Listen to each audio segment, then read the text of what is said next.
This is just a short little video I wanted to show. Ran into doing this for another video and thought maybe you might like this quick little introduction to ProStitcher on how to match up a design. In other words, what I have here is I've got one design that I've done on a corner, and I finished the design up here on the other corner. This is table runner, wall hanging, whatever, so it's not a lot.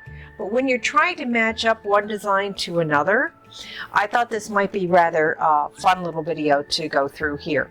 So what we're going to do is I know this is only one, because if I go over here to where I do my center panel, I have a total of 3. And since I have one going here and one coming down here, it only needs one more.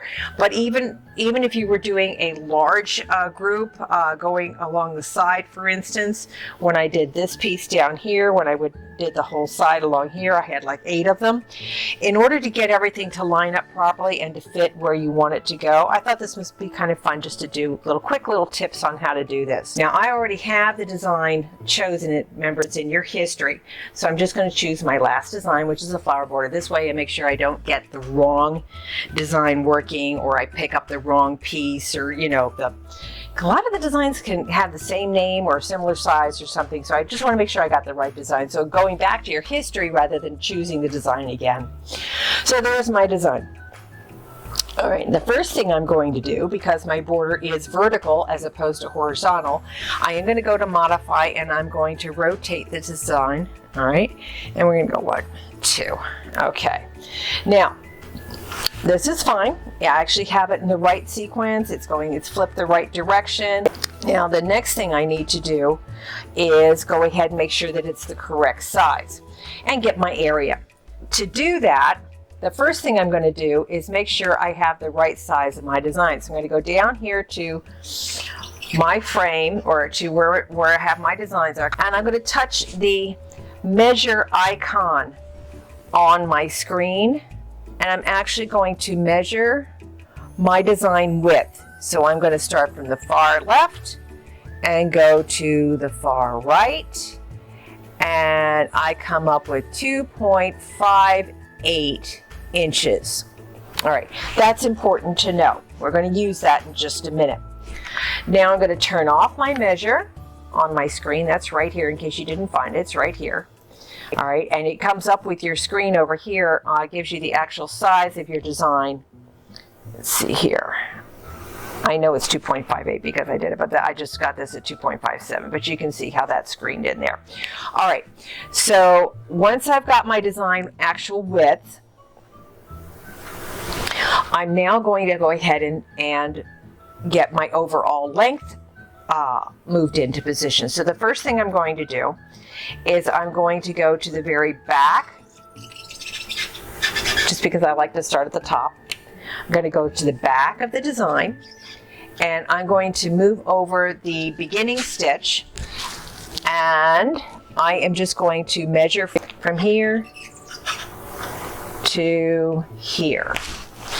And that gives me a size of 3.23. Now the problem with that, I don't know if you noticed that on the screen or not, but my starting point is further from the beginning. See, my size is up here, but my starting point is here. So to allow for that, I actually need to measure the entire design area. So rather than measure from start to finish, I'm going to do the same thing on a design that is already stitched. So I'm going to go down here and just measure this complete finished one. And here is, I'm going to start back from here, and I'm going to measure from here to the starting position, which is going to be about there, and I get a size of 3.88 or 3.90, which is fine. So it's 2.58 by 3.90.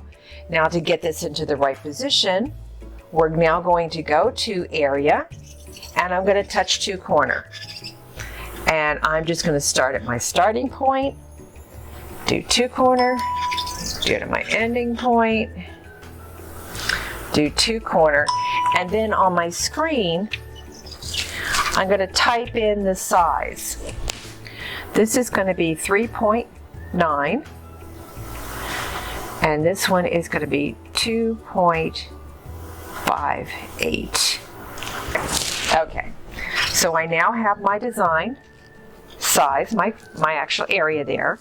I'm going to go up to my modify. We're going to go to skew and border skew. I'm going to baseline that. Then to position this, super simple, I'm going to go back down to my fabric, move it to my starting position, and got it right there, and modify reposition and touch start point.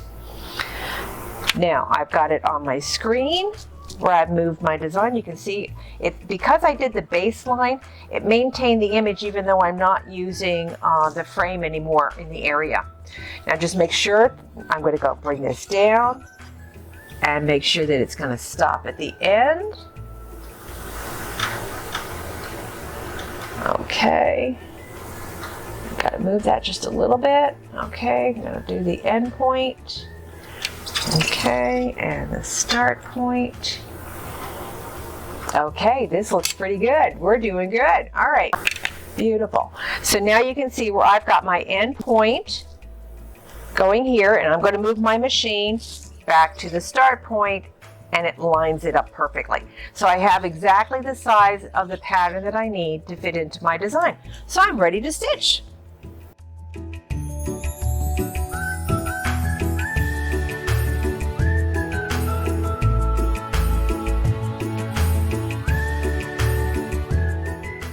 And we're finished, and it fits perfectly. So that's just a real quick trick on how to align your designs and get them so that they match.